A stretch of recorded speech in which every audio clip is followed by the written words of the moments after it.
इन 7 दिनों में सुने हुए मति को स्थिर करके अब तुम्हारी स्मृति ही तुम्हारा वक्ता होगा और तुम्हारा आचरण इसका श्रोता होगा।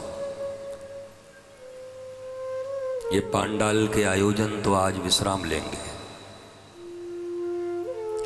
टेंट तबूरे उठ जाएंगे और श्रीमद् भागवत का पांडाल यही जीवन को भी संदेश देता है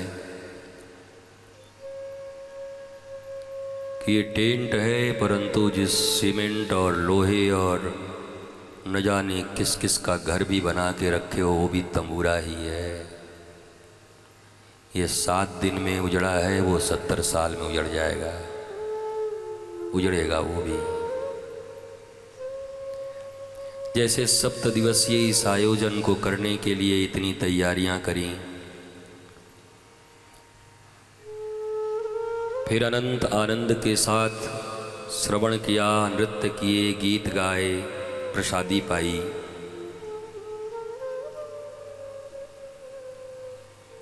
और अब जिसे तुम अपना घर कहते हो वहां लौट जाओगे और फिर 70 साल के बाद अपने ओरिजिनल घर में लौट जाओगे, क्योंकि ये भी धर्मशाला है और यहाँ से जहाँ तुम जाओगे वो भी धर्मशाला है। बस माने रखे हो कि तुम्हारा है। श्रीमद् भागवत की कथा गृहस्थ धर्म का प्रतिपादन करती है। घर द्वार छोड़ के जंगल भाग के साधु बनने का सिद्धांत भागवत प्रस्तुत नहीं करती। भगोड़ा बनना भागवत नहीं सिखाती है, पर यह भी पक्का है कि भागवत गृहांध कूप में डूबे हुए मेढक, फ्रॉग भी तुम्हें नहीं बनाना चाहती है। द मिड वे, बीच का रास्ता ढूंढो। तुम सदा एक्सट्रीम पे होते हो। घर में हुई खटपट तो चल बाबा के मठ, बाबा ने मारी एक लठ तो फिर याद आ गई अपने घर के चौखट। यह पेंडुलम की भांति तुम जीते हो, प्रज्ञा नहीं है तुम्हारे भीतर। प्रज्ञाहीनता ही मनुष्य को दुख देती है, तकलीफ देती है, कष्ट देती है, रुलाती है। श्री कृष्ण के विरह और प्रेम में रोना भी करोड़ों हंसियों से उत्तम है, परंतु संसार के साधारण वस्तु, रिश्ते, किसी व्यक्ति, इसके लिए रोना, तड़फना,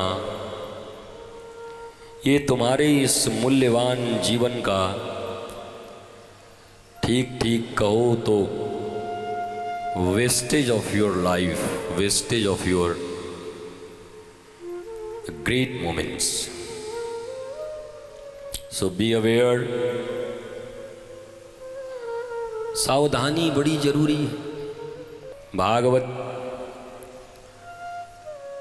व्यर्थ के चिंतनों से मुक्त करके, या कहो चिंताओं से मुक्त करके, जीवन में अनंत आनंद, प्रेम और शांति देने वाली मुक्ताओं का हार पहना देता है। चिंता मुक्त हो जाओगे और मुक्ताओं के हार जो तुम्हें सदा आनंद, प्रेम और शांति देते रहेंगे, उसके मालिक बन जाओगे। लेकिन बनना चाहो तब। नहीं, हमने एक कथा सुनी थी। राजा के बेटे बड़े उदंड थे, पढ़ते ही नहीं थे। बड़े बड़े ट्यूशन टीचर आए, मास्टर आए, किसी की धोती खोल देते, किसी के चेयर के टांग तोड़ देते, पानी मांगता तो मिर्ची डाल के दे देते, बेचारा भाग जाता, टिकता ही नहीं। खानदानी लड़के थे सब। तो एक आया, कहा हम तो पढ़ा देंगे। बोला अच्छा। तो आते के साथ कहा बच्चों, तुम्हारे बाप से मैंने पैसा ले लिया है, मुझे सिर्फ पैसा कमाना है, पढ़ाना नहीं है, चलो खेलते हैं।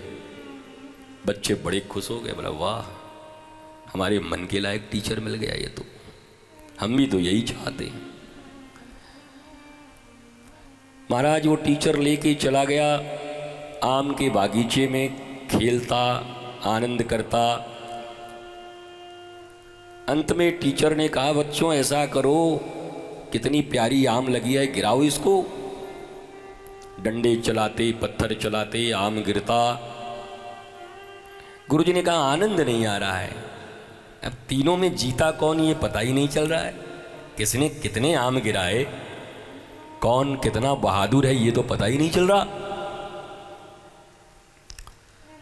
तो कैसे होगा? बोला एक डंडा मारो, गिराओ, दूसरा उठाओ और तीसरा गिन के रखते जाओ किसके नाम से कितना हुआ। फिर तुम डंडा चलाओ, वो उठाए, वो गिने। 10-5 मिनट तो किए। 5-10 मिनट के बाद जो सबसे छोटा वाला था उसने कहा अरे भैया भैया, ये तो ऐसे ही कल के हमें गिनती सिखा देगा, पढ़ा रहा है ये।